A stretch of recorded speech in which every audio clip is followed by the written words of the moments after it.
సహోదరి సహోదరులారా, నేను నా తండ్రి పన్ను మీద ఉండవల్లని మీరు ఎరగరా? చూడండి ప్రియులారా, ఈరోజు మీకు యేసుక్రీస్తు యొక్క యవన దినాల గురించి మీకు తెలియచేయాలనుకుంటున్నా. యేసుక్రీస్తు, మరియమ్మ గారు, యేసు గారు వేటేట దేవుడు మందిరంలోకి వెళ్ళి దేవుని ఆరాధించినటువంటి వ్యక్తులు. వాళ్ళు వేటేట పస్కా విందు కార్యక్రమంలో కానీ, ప్రార్థనా కార్యక్రమంలో కానీ యేసుక్రీస్తు యొక్క తల్లి తండ్రిని తీసుకొని మందిరానికి వెళ్ళేవారు యెరూషలేముకు. ఆ రోజు యేసుక్రీస్తు వయసు చాలా చిన్న వయసు. ఆయన వయసు ఇంచుమించు ఒక 12 సంవత్సరాలు ఉంటాయి. ఈ 12 సంవత్సరాల వయసులోనే యెరూషలేములో వారు ఆరాధిస్తున్నటువంటి దేవుణ్ణి వారు పాటలు పాడుతుండగా, వారు చప్పట్లు కొడుతుండగా,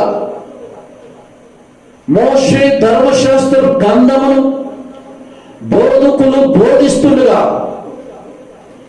12 సంవత్సరాలు వయస్సు కలిగినటువంటి యేసుక్రీస్తు ప్రభు జాగ్రత్తగా వింటున్నాడు. బోధకుడు చెప్పే ప్రతి మాట మీద మనసు పెట్టాడు. పాటలు పాడుతుంటే వారి మీద మనసు పెట్టాడు. ప్రార్థన చేస్తుంటే వారి మీద మనసు పెట్టాడు.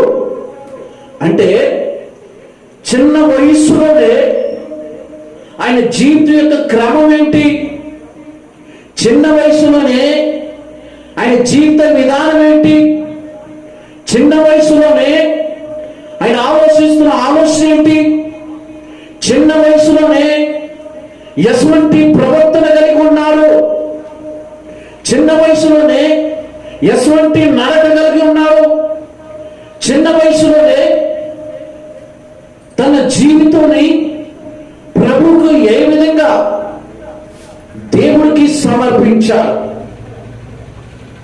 ఆ వయసులో తల్లిదండ్రులు మాట వినే పిల్లలు ఉన్నారా? తండ్రి మాట వినే పిల్లలు ఉన్నారా? తల్లి మాట వినే పిల్లలు ఉన్నారా? ఆ పిల్లల మాటిని మందిరానికి వచ్చి ఎలా కూర్చోవాలో, ఎలా చప్పట్లు పట్టాలో, ఎలా పాటలు పాడాలో, ఎలా బైబిల్ చదవాలో, ఎలా బోధకుడి యొక్క బోధ వినాలో గ్రహించగలిగాడు యేసుక్రీస్తు జీవితంలో. ప్రియులారా, నిజంగా ఆ వయసులో మందిరానికి రావాలనే ఆశ చూడండి, పాటలు పాడాలనే ఆశ చూడండి, వాక్యం వినాలని ఆశ చూడండి. యెరూషలేముకు వచ్చి కన్న తండ్రైన దేవుణ్ణి మహిమపరుచుతున్నాడు. ఆయన వయసు ఎంతట? సుమారు ఇంచుమించు 12 సంవత్సరాలు. ఎందుకు యేసుక్రీస్తుని గురించి, యేసుక్రీస్తు యొక్క బాల్య దినాల గురించి, యేసుక్రీస్తు యొక్క కన్న తల్లి తండ్రి గురించి మీకు ఎందుకు వివరిస్తున్నానంటే, ఈరోజు అటువంటి తల్లిదండ్రులు ఉన్నారా? అటువంటి పిల్లలు ఉన్నారా? తల్లకు పని చేస్తే పిల్లలకు పని చేస్తుంది, తండ్రికి పని చేస్తే కొడుకు పని చేస్తున్నారు. కానీ ఇక్కడ బైబిల్ ఉన్న ముగ్గురు దేవుణ్ణి మహిమపరుచుతున్నారు, దేవుణ్ణి ఘనపరుచుతున్నారు. ఈరోజు ఎలా ఉంది మన పిల్లల జీవితాలు? ఎలా ఉన్నాయి మన పిల్లల యొక్క బతుకులు? ఎలా ఉన్నాయి మన పిల్లల యొక్క ప్రవర్తన? ఏ విధమైన మన పిల్లల యొక్క స్వభావం? ఏ విధమైన మన పిల్లల యొక్క గుణాలు ఈరోజు మరియమ్మ గారు, యేసయ్య గారు యేసుక్రీస్తుని ఎంట పెట్టుకొని యెరూషలేముకు వచ్చారు. ఈరోజు ఎంతమంది పిల్లలలో తల్లిదండ్రులు పిల్లలను పట్టుకొని మందిరానికి నడిపిస్తున్నారు. పిల్లలకి దేవుడి గురించి చెప్పే తల్లిదండ్రులు ఎంతమంది ఉన్నారు?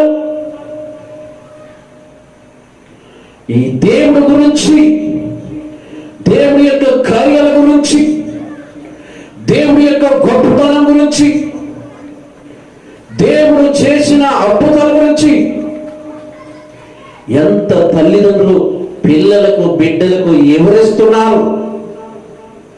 ఈరోజు చూడండి, యేసుక్రీస్తుని మనం జ్ఞాపకం చేసుకుంటే, యేసుక్రీస్తు జీవితాన్ని మనం జ్ఞాపకం చేసుకుంటే, చిన్ననాటి నుంచే భయభక్తులతో పెరిగారు. చిన్ననాటి నుంచే ఒక క్రమంగా నడుచుకున్నాడు. చిన్ననాటి నుంచే ఒక పద్ధతిగా తన జీవితాన్ని సాగించాడు. ప్రియుల, ఈరోజు యవన బిడ్డలు, యవనస్తులు ప్రార్థనలో గడపవలసిన సమయాన్ని ప్రార్థనలో గడపరు. పాటలు పాడవలసిన సమయంలో పాటలు పాడరు. వాక్యం చదవాలనే సమయంలో వాక్యాన్ని చదవరు. బైబిల్ గురించి ఏమి నేర్చుకున్నావు? దేవుడి గురించి ఏమి అర్థమైంది? చిన్ననాటి నుంచి పరలోకమందున్న కన్న తండ్రి కార్యాలను, కన్న తండ్రి కలలను, కన్న తండ్రి మనసులో ఉన్న ఆలోచనలు నెరవేర్చడానికి తన కుమారుడు ఈ భూమి మీదకి వచ్చాడే. ఆయన జీవితాన్ని చూస్తేనండి, ఒక్కరితో ఒక మాట పడలేదంట, ఒక్కరితో ఒక మాట అనిపించుకోలేదు. ఎంత మంచిగా ఆయన బ్రతికాడో ఒక్కసారి ఆలోచించి, ఈరోజు మన బ్రతుకుల్లో, మన బుద్ధుల్లో, మన గుణములో స్వార్థం, అసూయ, కుళ్ళుబోతు, దేశం, పగ పట్టుమని 13 సంవత్సరాలు రావు, పట్టుమని 10 సంవత్సరాలు రావు. కోపాలు, రోసాలు, పౌసాలు. ఒక రూపాయి సంపాదించడం చేత కాదు, ఒక రూపాయి ఏంటో తెలియదు. ఈరోజు నీవు కానీ నేను కానీ బ్రతుకుతున్నాం అంటే దేవుడు కృప. ఏమి తెలుసండి ఈరోజు సమాజానికి? యవనస్తులు ఎంతమంది ఆగమైపోతున్నారు, ఎంతమంది యవన బిడ్డలు ఆగమైపోతున్నారు. కానీ యేసుక్రీస్తు జీవితాల లేదు. తల్లిదండ్రులకు లోబడ్డారు, తల్లిదండ్రి మాట విన్నారు. సాక్షాత్తు పరలోకమందున్న కన్న తండ్రి పరిశుద్ధాత్మ ద్వారా ఈ లోకానికి వచ్చినప్పటికీ తన తల్లిని ఘనతను తెచ్చే విధంగా బతికాడు. తన తండ్రికి మంచి పేరు తెచ్చే విధంగా బతికాడు. తన తల్లికి మంచి పేరు తెచ్చే విధంగా బతికాడు. ఈరోజు మన బిడ్డలు ఎలా ఉన్నారు? మన కొడుకులు ఎలా ఉన్నారు? ఒక తల్లి అంటుంది, నా కొడుకు నా మాట వినట్లేదు. ఎందుకింటాడు? తల్లి అక్కారా, తండ్రి అక్కారా, పిల్లగాళ్ళ అక్కారే. కుటుంబం ఎప్పుడు కట్టబడింది. కానీ యేసుక్రీస్తు యొక్క తల్లిదండ్రి యొక్క కుటుంబం ఎక్కడుందంటండి? అందరూ యెరూషలేము మందిరానికి వచ్చేవారు. ఇక వారు ఆరాధనలో, పాటల్లో, ప్రార్థనలో ఉంటే ఏ ఆలోచనలు, చెడు ఆలోచనలు వస్తాయా? కుళ్ళుబోతులు వస్తాయా? దొంగతనం చేస్తారా? అబద్ధాలు ఆడతారా? మోసాలు చేస్తారా? ఎందుకు? నా తల్లిదండ్రి యొక్క మంచి పేరు నేను కూడా సంపాదించుకోవాలి. ఎప్పుడు వచ్చింది? మన ప్రార్థనలోకి మన పిల్లలకి నడిపిస్తే, ప్రార్థనలోకి వాళ్ళు తీసుకొచ్చి కూర్చోబెడితే, పాటల్లో వాళ్ళకి నేర్పిస్తే, ప్రార్థన ప్రార్థన నేర్పిస్తే, బైబిల్ చదవటం నేర్పిస్తే వాడు చెడిపోతాడా? వాడు ఆగమైతుడా? వ్యసనాలకి బానిసైపోతుడా? శరీరంలో తిరుగుతుడా? ఆ గొప్ప తిరుగుతుడా? ఈరోజు ఎంతమంది తల్లిదండ్రులు లేరు తన పిల్లలను పట్టించుకోకుండా, తన బిడ్డల్ని పట్టించుకోకుండా ఇష్టానుసారంగా తిరగటం, ఇష్టానుసారంగా జీవించడం, చివరికి వచ్చి నా పిల్లలు నా మాట వినట్లేదు, నా పిల్లలు నాకు మాటకు లోబట్లేదు. ఒక కుటుంబం కట్టబడాలంటే, ఒక కుటుంబం చక్కగా ఉండాలంటే, ఒక కుటుంబం దేవుడి మందిరంలోకి వెళ్ళాలంటే ఆ కుటుంబంలో ఉన్న యజమానులను బట్టి, యజమానులను బట్టి తన పిల్లల యొక్క స్థితిగతి మారితి ప్రియ. హల్లెలూయా, హల్లెలూయా, హల్లెలూయా. ఈరోజు ఆయన యవ్వన కాలంలో ఉండగా ఆయనకి అటువంటి కోరికలు కూడా యేసు తల్లితో అంటున్నాడు, యేసుతో అంటున్నాడు, మీరు నన్ను ఎందుకు ఎదుగుతున్నారు? నేను నా తండ్రి పని మీద ఉండవాలని మీరు ఎరగరా? నా ఫోన్ ఆఫ్ ది నేను నా తండ్రి పని మీద ఉండవాలని మీరు అప్పటికైనా విషయం తండ్రి 12 సంవత్సరాలు 12 సంవత్సరాలకి ఆయన అంటాడు, నేను నా తండ్రి పని మీద ఉండవాలని మీరు ఎరగరా? నా తండ్రి పని చేయవాలని మీరు ఎరగరా? 12 సంవత్సరాలకి ఏమి అర్థమైందండి తండ్రి గురించి? 12 సంవత్సరాలకి ఏమర్థమైందండి ధర్మశాస్త్రపు గంధపు మాటలు? 12 సంవత్సరాలకి ఏమర్థమైందండి దేవుని ఎలా ఆరాధన చేయాలో? ఈరోజు మన పిల్లగాడు 12 సంవత్సరాలు, 13 సంవత్సరాలు, 14 సంవత్సరాలు వాడు పాట పాడరంటే పాట పాడటం శాతగా, చదవటం అని పెద్ద పెద్ద చదువులు, బైబిల్ చదవటం సరిగ్గా శాత కాదు, పాట పాడటం సరిగ్గా శాత కాదు, ప్రార్థన చేయటం శాత కాదు. బైబిల్ను చదవటం, బైబిల్ను చదివే విధానం తెలుసుకోలేకపోతున్నాడు. ఏం నేర్చుకున్నావు? బైబిల్ గురించి ఏమర్థమైంది? యేసుక్రీస్తు 12 సంవత్సరాలకి మహాజ్ఞానాన్ని ఆ బైబిల్ గురించి బోధకులు బోధిస్తుంటారట, ఆలకించి వింటున్నాడంటండి. ఈరోజు మన పిల్లగాళ్ళు చూడండి, ఏం వింటున్నారు, ఏం మాట్లాడుతున్నారు, ఏ పనులు చేస్తున్నారు, ఎలా ఉంటున్నాయో వారి బతుకులు, వారి మాటలు. అందుకనండి ప్రియులారా, ఈరోజు బాల్య దినములు నువ్వు ఎలా ఉంటున్నావో ఒకసారి ఆలోచించి. అంటే దేవుడు అంటే పరిశుద్ధమైనటువంటి దేవుడు, దేవుడు అంటే పవిత్రమైనటువంటి దేవుడు. నేను ఆయన పనుల మీద ఉండవాలని నేను ఎరగరా మీరు అంటున్నానంటే, అప్పటికే ఆయన వయసు 12 సంవత్సరాలు. తండ్రి పని చేయాలని డిసైడ్ అయిపోయారు, తండ్రి పనిలో ఉండాలని డిసైడ్ అయిపోయారు. ఈరోజు ఆ తండ్రి గురించి ఏం నేర్చుకున్నాడు, ఆ తండ్రి గురించి ఏమి తెలుసుకున్నాడు? ఈరోజు మనమేం నేర్చుకుంటున్నాం, మనమేం వింటున్నాం? తల్లిని ఏ మాట పడతా మాట్లాడటమా, తండ్రిని ఏ మాట పడతా మాట్లాడటమా? డబల్ మీనింగ్లు, అర్ధదిందులు మాట్లాడటాలు, విమర్శించడాలు. యేసుక్రీస్తు యేసేపు వచ్చి ఏం నేర్చుకుంటున్నాడు? మనం ప్రార్థనకు వచ్చి ఏం నేర్చుకుంటున్నాం? పిల్లరా, దేవుడు అంటే పరిశుద్ధమైన వాడు. ఉన్న దేవుడి దగ్గర మనం ఎంత జాగ్రత్తగా ఉండాలి.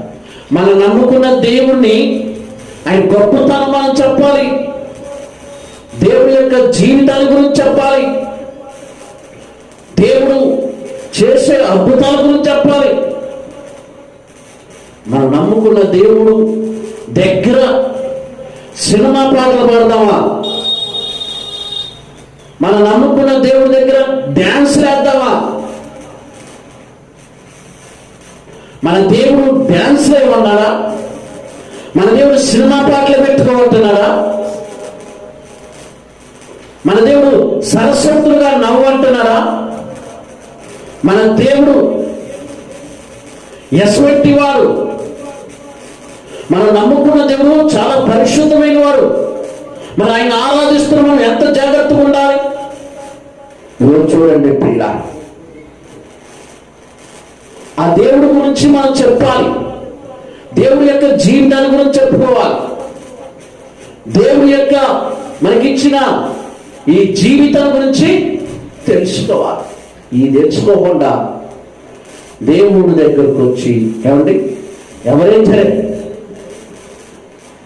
దేవుడి దగ్గరకు వచ్చి ఆ దేవుడు మన గురించి ఏమి ఆలోచిస్తున్నాడో, ఆ దేవుడు మనకిచ్చిన గంధంలో ఎటువంటి గంధం అని ఆలోచన చేసి ఆ గంధాన్ని చదవటం, ఆ గంధాన్ని అర్థం చేసుకోవటం, ఆ గంధంలో వాక్యాన్ని వినటం, ఆ గంధంలో వాక్యాన్ని గైకొనటం, దేవుడి యొక్క గొప్పతనాన్ని ప్రజలకు చెప్పాలి. దేవుడి యొక్క మహిమను ప్రజలకి తెలియచేయాలి. ఈరోజు చూడండి, సినిమా పాటలు డ్యాన్సులా ఆ దేవుడు ఎంత బాధపడుతున్నాడు. ఇప్పుడు దాకా మనము పాటలు పాడి ప్రార్థన చేసి వాడుకోయిపోయినాక ఇదే బాక్స్లో మనం పాటలు పాడుతున్నాం, ఇదే మైకులో ప్రార్థన చేస్తున్నాం, ఇదే మైకులో వాక్యాన్ని చదువుతున్నాం, ఇదే మైకులో యేసుక్రీస్తు గురించి గొప్పతనం చెప్తున్నాం. ప్రార్థన అంతా అయిపోయినాక ఈ సినిమా పాటలు పెడితే, ప్రార్థన అంతా అయిపోయినాక డ్యాన్స్ ప్రోగ్రాం పెడితే నిజంగా ఆ ప్రజలు ఏమనుకుంటారు? నువ్వు నమ్ముతున్న దేవుడు ఏమనుకుంటాడు? నువ్వు ఆరాధిస్తున్న దేవుడు ఏమనుకుంటాడు? నీవు పూజ చేస్తున్న దేవుడు ఏమనుకుంటాడు? మా దేవుడి గురించి గంధము తెలియచేస్తుంది.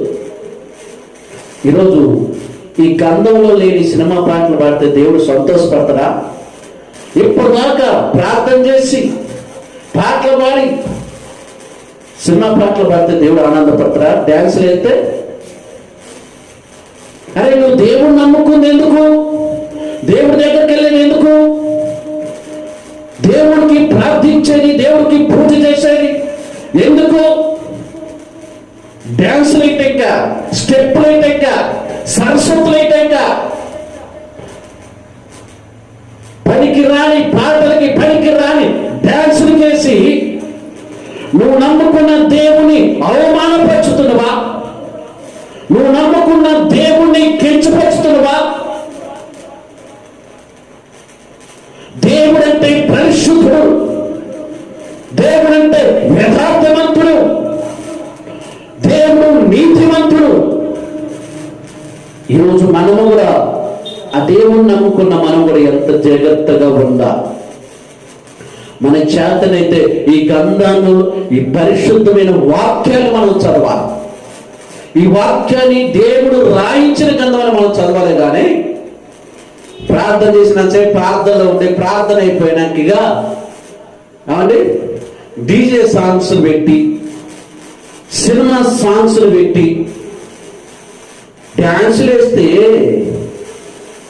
ఆ డ్యాన్స్ చూసే వాళ్ళు ఆనందపడతారు, ఆ డ్యాన్స్ చేసేవాడు ఆనందపడతాడు. కానీ ఎదురుగా ఉన్న దేవుడు, నువ్వు నమ్ముకున్న దేవుడు, అరే ఇప్పటిదాకా మీరే కదా ప్రార్థనలో ఉన్నది, ఇప్పటిదాకా మీరేగా నన్ను ఆరాధన చేసింది, ఇప్పటిదాకా మీరే కదా నాకు పూజ చేసింది. అప్పుడు అయిపోయిందా భక్తి? అప్పుడు అయిపోయిందా ప్రార్థన? ఈరోజు ఏ దేవుణ్ణి నమ్ముకున్నా, ఏ దేవుణ్ణి మనం ఆరాధన చేసినా, ఏ దేవుణ్ణి పూజించినా, దేవుడు కూడా ప్రార్థించిన ఆ దేవుడు గొప్పతనం చెప్పాలి, ఆ దేవుడు క్యారెక్టర్ చెప్పాలి, దేవుడి యొక్క లక్షణాలు చెప్పాలి, దేవుడి యొక్క క్రమం ఏంటో మనం తెలుసుకోవాలి. కానీ ఈరోజు అలా ఉందంటారా? సమాజంలో, సొసైటీలో జోకులు, సరస్వతులు, సినిమా పాటలు, డీజే పాటలు. నువ్వు నమ్ముకున్న దేవుడు బాధపడరా? నువ్వు నమ్ముకున్న దేవుడు నీ కోరికలు నెరవేర్చుతురా?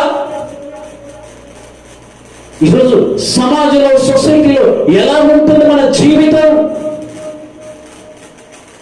దేవుడని మనం నమ్మి, దేవుడని మొక్కుతూ, దేవుడని ప్రార్థిస్తూ, దేవుడని పాటలు పడుతూ, దేవుడని తన వాక్యాన్ని చదువుతూ, దేవుడని వాక్యాన్ని చదివి వినిపిస్తున్న మనమే ఆ రోడ్ల మీద ఎక్కి మళ్ళీ డ్యాన్సులు వేస్తే దేవుడు సంతోషపడతాడా? దేవుడు ఏమంటాడు? నా గురించి చెప్పండి, నా యొక్క కష్టాల గురించి చెప్పండి. మీ గురించి అనేకమైన బైబిల్లో వాక్యాలు రాశాను, దీని గురించి చెప్పండి అంటే ప్రార్థన పక్కన పెట్టి, బైబిల్ పక్కన పెట్టి డీజే డ్యాన్స్లా, డీజే పాటలకి డ్యాన్స్లా. ఇంకొంతమంది ఉంటారు పనికి మానవులు, సెల్ ఫోన్లోనే సొల్లంతా, సెల్ ఫోన్లోనే మహమంతా. అందరికేమో మంచిగా భక్తిపరుడుగా కానొస్తాడు, అందరికేమో ప్రార్థించేవాడుగా కానొస్తాడు. ఇదేంత కలిగి ఉంటాడు, భయభక్తులు కలిగి ఉంటాడు. ఈ బతుకు లోనకి తొంగి చూస్తే మురికంపు. అందుకనండి దేవుడు ఒక పక్కేమో ప్రేమిస్తున్నాడు, ఒక పక్కేమో బాధపడుతున్నాడు. యేసయ్య చెప్తున్న మాట, నేను నా తండ్రి పని మీద ఉండవాలని మీరు ఎరగరా? ఆయన వయసు 12 సంవత్సరాలే. 12 సంవత్సరాలకి దేవుడి గురించిన ఆలోచనలు, దేవుడి గురించిన మార్గాలు, దేవుడి గురించినటువంటి జ్ఞానం ఈరోజు ఎవరు అర్థం చేసుకుంటున్నాం? ఎవరు ఆలోచిస్తున్నాం? తాగుదామంటే తాగుదాము, తిందామంటే తిందాం, స్టెప్లు వేద్దామంటే స్టెప్లు వేద్దాం, పడుకుందామంటే పడుకుందాం. వారు డ్యాన్స్ చేసినగా నేను డ్యాన్స్ చేయాలి, వారు పాట పడిగా నేను పాట పడాలి, వాళ్ళు ఆ బట్టలు కట్టాలి, నేను ఈ బట్టలు కట్టాలి. ఈరోజు నువ్వు నమ్ముకున్న దేవుడి గురించి, నువ్వు ఆరాధిస్తున్న దేవుడి గురించి, ఆ దేవుడి ఎదుట బతుకు ఎలా ఉందో, జీవితం ఎలా ఉందో, హృదయం ఎలా ఉందో, బిహేవియర్ ఎలా ఉందో, క్యారెక్టర్ ఏ విధంగా ఉందో, కుటుంబం ఏ విధంగా ఉందో, నడిచే నడక ఏ విధంగా ఉందో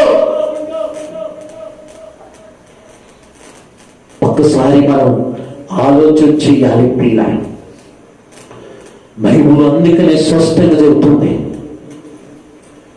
నువ్వు ఉంటే చల్లగా నుండు, లేకపోతే వెచ్చగా నుండు, నులివెచ్చగా ఉండవా. అంటే దీనికి అర్థం ఏంటో తెలుసా? 2 పడవల మీద ప్రయాణం చేయటం వీలు పడదు. 2 పడవల మీద కాళ్ళు వేసి గమ్యానికి వెళ్ళాలంటే వెళ్ళలేవు. ఉంటే లోకములైన ఉండవు, ఉంటే దేవుడులైన ఉండవు. కొంత దేవుణ్ణి, కొంత లోకము, కొంత దేవుని, కొంత డ్యాన్సులు, కొంత దేవుడి, కొంత డ్యాన్స్ ప్రోగ్రాలు కాదు. ఏంటండి ఈరోజు సినిమా పాటలు? ఏమండి సినిమా పాటలు కుటుంబాలను మారుస్తున్నాయా? సినిమా పాటలు కుటుంబాలను కడుతున్నాయా? సినిమా పాటలు కుటుంబాన్ని ఆదరిస్తున్నాయా?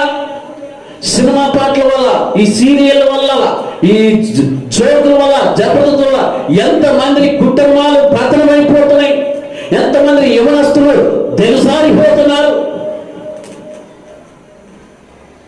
ఈరోజు మనం పెట్టుకున్న గంధాన్ని ఎమ్మడించిన వారు, నమ్ముకున్న వారు, ఆరాధిస్తున్న వారు బతుకులు మారి, జీవితాలు మారి, వారి కుటుంబాలు కట్టబడ్డాయి. వారి యొక్క జీవితంలో ఒక పరిమళ తైలపు వాసనగా నింపబడుతున్నారు. అదే పరిశుద్ధాత్మ కార్యాలు. ఈరోజు చూడండి అండి, యవనస్తులుగా యవన బిడ్డలుగా ఎంత ఆగమైపోతున్నారు. తెలిసిన వారు కొంతమంది, తెలియని వారు కొంతమంది.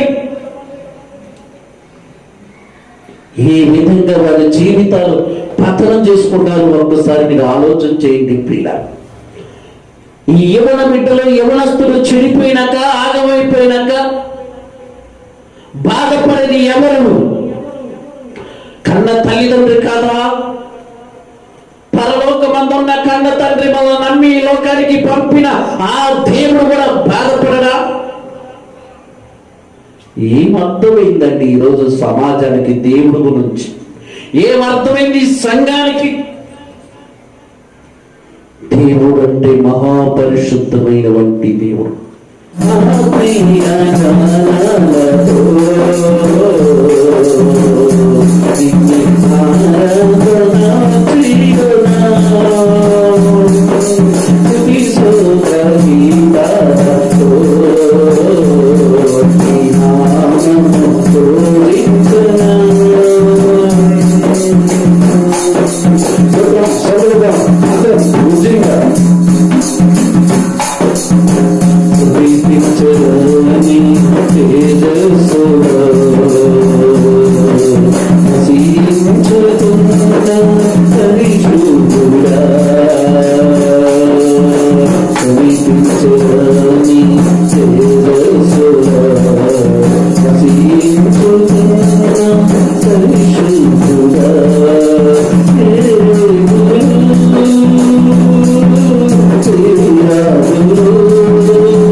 నిజంగా ఈరోజు సంఘాలను చూసిన, సమాజాన్ని చూసిన, సొసైటీని చూసిన, రాజ్యాలను చూసిన, యవనస్తులను చూసిన ఒక సేవకుడికి ఇంత బాధ కలుగుతుందంటే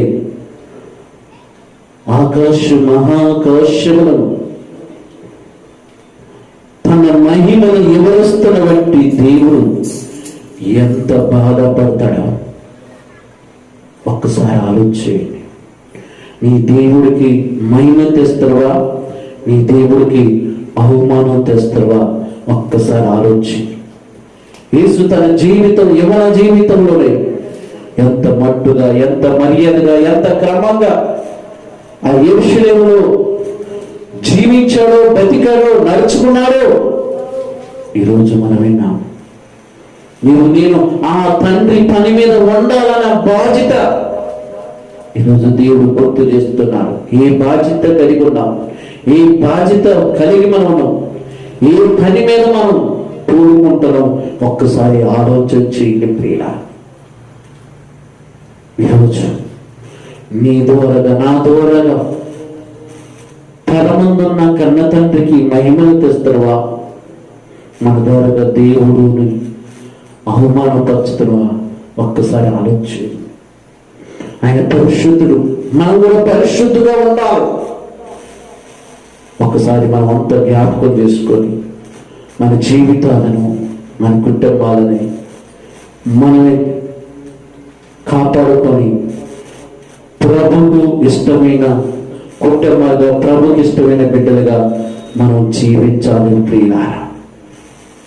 ఈరోజు ఒక సేవకుడిగా నీ మంచిగా చెప్తున్నా, నీవు నీ పిల్లలతో మందిరంలో ఉన్నప్పుడే నీ కుటుంబం బాగుండేది. నీ పిల్లలైనా, నీ భర్త అయినా, నీ భార్య అయినా, కొడుకైనా, బిడ్డ అయినా సరే వారు దేవుడిలోకి మందిరంలోకి వెళ్ళినప్పుడు, మందిరంలో కూర్చున్నప్పుడు వారి ప్రార్థనలు, పాటలు, ఆరాధనలు వాక్యంలో వారు వెళ్తున్నప్పుడు వారి జీవితాలు మారుతాయి, వారి ప్రవర్తన మారుతాయి, వారి ఆలోచనలు మారుతాయి, వారి బిహేవియర్ మారింది. చెడు వ్యసనాలకి బానిసగా గారు, చెడు అలవాట్లకి బానిసగారు, చెడు తిరుగులకి బానిసగారు. నీవు నీ పిల్లలని మందిరంలోకి నడిపిస్తే, నీ పిల్లలని మందిరంలో కూర్చోబెడితే, నీ పిల్లలకు దేవుని యొక్క భయం ఏంటో చెబితే, నీ పిల్లల వల్ల నువ్వు దుఃఖపడాల్సి, నీ పిల్లల వల్ల మనీలు పడాల్సి, నీ పిల్లల వల్ల నువ్వు కుంగిపోవాల్సి పడలేదు. వాళ్ళు దేవుళ్ళు పెరుగుతున్నారంటే దేవుడి వారి జీవితాలని ఒక ఉన్నతమైన స్థానంలో నడిపిస్తారు. నీవు గాని వారిని మందిరంలోకి నడిపించకుండా, నీవు గాని వారి మందిరంలో కూర్చోబెట్టకుండా వారిని వదిలేసినకు, నీవు మాత్రమే మందిరంలోకి వచ్చినకు, వారు ఏ విధంగా ఆగమైపోతారు, ఏ విధంగా సహవాసాలు పడతారు, ఏ విధంగా చెడు స్నేహాలు పోతారు. ఈరోజు ఎంతమంది లేరు?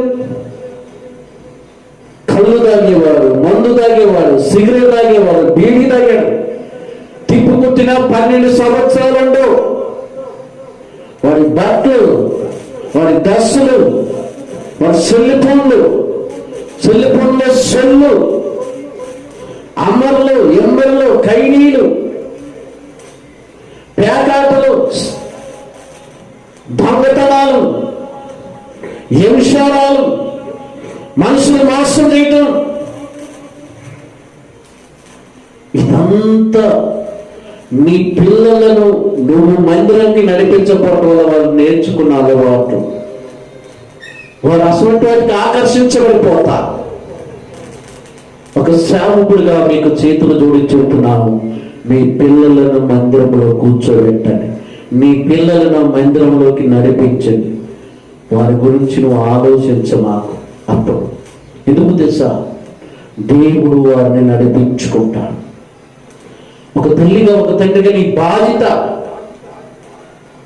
వాడు ఇంట్లోనే ఉంటుంది, నేను మందిరానికి వెళ్తానంటే వాడు ఇంట్లో ఉంటాడో, వీధిలో ఉంటాడో, రెస్టారెంట్ ఉంటాడో, సినిమాలో ఉంటాడో, క్లబ్లో ఉంటాడో, డ్యాన్స్ వేస్తాడో, స్టెప్లు వేస్తాడో,